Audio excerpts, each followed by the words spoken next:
চলে আসলাম নতুন একটা ভিডিও নিয়ে। আছে কচুমুখী ভর্তা বানাবো। দেখো এই যে কচুমুখী ধুয়ে নিলাম, এখন সিদ্ধ বসিয়ে দিব। এই যে চুলায় বসিয়ে দিলাম সিদ্ধ হওয়ার জন্য। কচুমুখী ভর্তা অনেক ভালো লাগে খেতে, আর শরীরের জন্য অনেক উপকারী।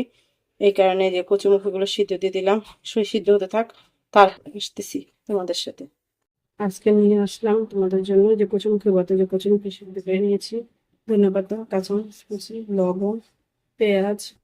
এটা হলো একটু হালকা ভেজে নিয়েছি, এটা হলো কাঁচা পেঁয়াজ আর শুকনো মরিচ পরিমাণ মতো। এখন এগুলো একসাথে মিশিয়ে নিব। পুরো শুকনো মরিচ,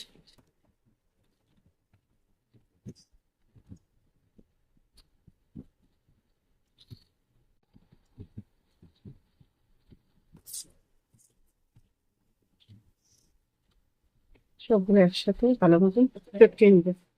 সবগুলো একসাথে চটকে নিব।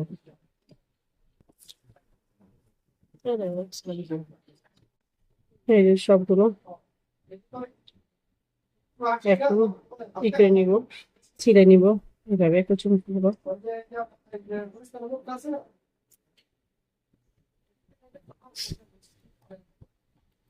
সবগুলো কচুমুখি এভাবে ছিঁড়ে নিব।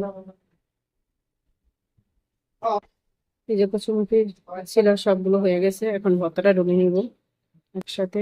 কচুমুখি ভর্তা খেতে কিন্তু অনেক ভালো লাগে, অনেক দারুণ। কে কে কচুমুখি ভর্তা পছন্দ করে সবাই কমেন্ট করে জানাবে। আমাদের অনেক ভালো লাগে, তো যে নিজে কচুমুখি ভর্তাটা বানানো হলো, অনেক ভালো লাগলো। খেতেও দারুণ হয়, ভাত দিয়ে গরম গরম ভাতের সাথে কচুমুখি ভর্তা খেতে অনেক মজা হয়। দেখো হয়ে গেল আমার কচুমুখি ভর্তা। এখন একটু সরিষার তেল দিয়ে দিব সাথে। এখন সরিষার তেল দিয়ে যাবো। হ্যাঁ, হয়ে গেল আমার কচুমুখি ভর্তা।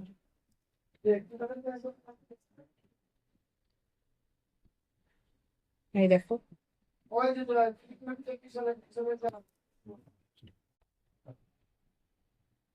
হয়ে গেল আমার কচুমুখি ভর্তা। কেমন হয়েছে অবশ্যই কমেন্টের মাধ্যমে জানাবে। যদি ভালো লেগে থাকে অবশ্যই লাইক দিয়ে কমেন্ট দিয়ে আমার ভিডিওটা শেয়ার করে দিবে। সবাইকে আসসালামু আলাইকুম। তোমরা সবাই ভালো থাকবে, সুস্থ থাকবে, এই দোয়া করি।